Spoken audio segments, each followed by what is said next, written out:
Every year, our government adds thousands and thousands of pages of new rules. The rules are supposed to protect us, but how many rules are enough? A certain amount of regulation is good. That's right. The problem is they don't stop. I would be out of business. With every phone call, there came some more bureaucratic red tape. These people say laws, endless rules, strangle them. Our government adds thousands of new pages of law every year.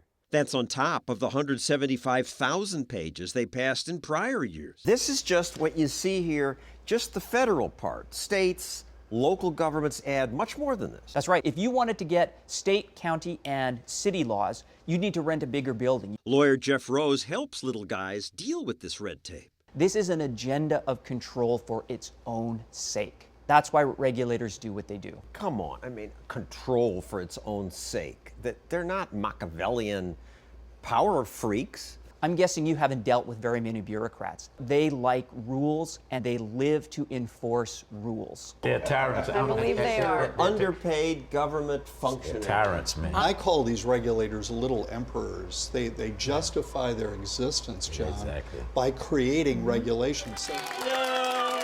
Even Marty the magician is regulated. I got into being a full-time magician just because I thought, how can I be regulated as a magician? That's He can't get out anymore, too bad.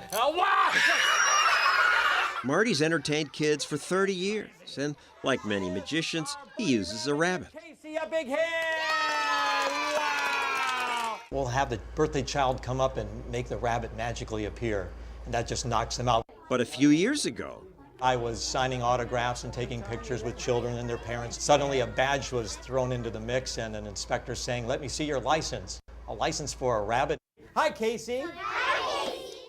She said, from now on, you cannot use your rabbit until you fill out paperwork, pay the $40 license fee. We'll have to inspect your home. your home, I am subject to surprise inspections of my home. and she's not embarrassed, right? No, she is very serious about this. Apparently, Marty was in violation of the Animal Welfare Act. 10 times regulators have shown up unannounced at Marty's house. You cannot argue with them. You can't even talk logically with them. She would love it if everybody said, "Oh." I got a new inspector and I said, "Oh, did my first one retire?" And she said, "No, good news, we've increased our budget and we have more inspectors now. So we'll be able to visit you more often." You got this letter. Dear members of our regulated community, it sounds like a family. Yeah, unfortunately, it's a community I don't want to really be a part of. They actually wanted a comprehensive written disaster plan detailing everything I would do with my rabbit in the event of a fire, a flood, a tornado, an ice storm. There are 20 possible disasters they list. An intentional attack, animals escape, tornado, hurricane, blizzard. The government calls these common emergencies. The plan came in at 30 pages. So you say to these people, come on, this is ridiculous, and they laugh and say, no, yeah, it is, but we have to do this? They don't laugh and say ever. There's always more. I mean, you're not doing your job if you're a regulator unless you add more of this stuff. That's right. That's why government grows in one direction and it doesn't shrink. America was conceived as a sea of liberty with islands of government power. We're now a sea of government power with ever-shrinking islands of liberty. Let's go to that sea of government power. I'd like to show you around. Hey, you want a Washington, D.C. tour? Just $10. That's the Capitol behind me. This is the IRS building. Oh, I can't tell you that. That's illegal. Segs in the City offers guided tours around Washington on Segways. Segs in the City, get it? One problem, this is illegal. Well, it is illegal if you talk. Bill Maine had an idea. Tours by Segway. Business grows tremendously. And that's going to be off to our left here. But guides in D.C. must take a test and get a government license to give tours. We'll get you back to the kiosk here. So, you've been given tours? Mm-hmm. But you don't have a license? Are you a bad person? I am not. She tried to get a license, but that's not easy. I had to get 4 personal references from people that I've known over a year. I had to get a criminal background check, passport photos. That was like something like $20. Total cost $200. 2 or 3 weeks later, they said I could sign up for a test date. I actually took it like a week and a half ago, and I failed by 5 points. After this interview, she tried again, jumped through more hoops, paid another $115, retook the test, and finally did pass. Aren't they trying to make sure that people get a proper tour? We give them a proper tour. I mean, I've passed a bar exam. I know how to give a proper tour. If you look off to your right, Washington, D.C., and off to your left, Virginia and the Pentagon. The tour rules aren't about safety on segways. They're about what guides are allowed to say. Many new rules are limits on speech. John Roseman was told he had to get a license for his advice column.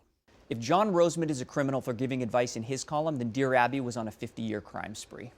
Roseman's column appears in hundreds of papers, but this year I received a letter from the attorney for the Kentucky Psychology Licensing Board telling me that I was practicing psychology without a license. Cease and desist. You're engaged in unlawful practice of psychology. People all over the country are getting in trouble for giving advice without a license. I represent a blogger from North Carolina who is giving out dietary advice over the internet. He got in trouble. I represent a vet who is helping people overseas who have no access to veterinarians. That guy got in trouble. It is often the little guy who's the biggest victim of abusive law. Am I being arrested? No, sir. You're being detained for an investigation of unlicensed activity. We're going to need to check you for weapons. These men have the nerve to offer home improvements. Are you kidding me now? No, sir. This is an undercover sting operation. Because these job seekers didn't put up thousands of dollars and take several tests, government cracked down. Okay, so go all the way down. Bureaucrats at a state licensing board offered jobs to people who posted ads on Craigslist saying, "I seek work." But when the workers showed up, this happened. California's proud of this. They posted this video online. At a time when unemployment's high, our government attacks people who want to work and stops people from starting businesses. I just got started, and now here they come. She was told, you need a license to help people with taxes. Free enterprise is at stake. This man, after selling T-shirts here for 30 years, was told, you must stop. This is just the rules from Friday, December 16th. It's tiny fine print. Here. Yep. Every day is another book. And you have to know everything in here, or you can go to jail. That's right.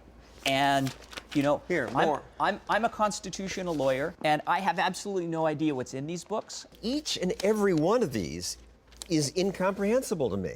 Totally incomprehensible and unnecessary. I mean, I'm flipping open to this book, and this is Department of Energy regulations on the formula for determining the energy efficiency of a commercial ice maker.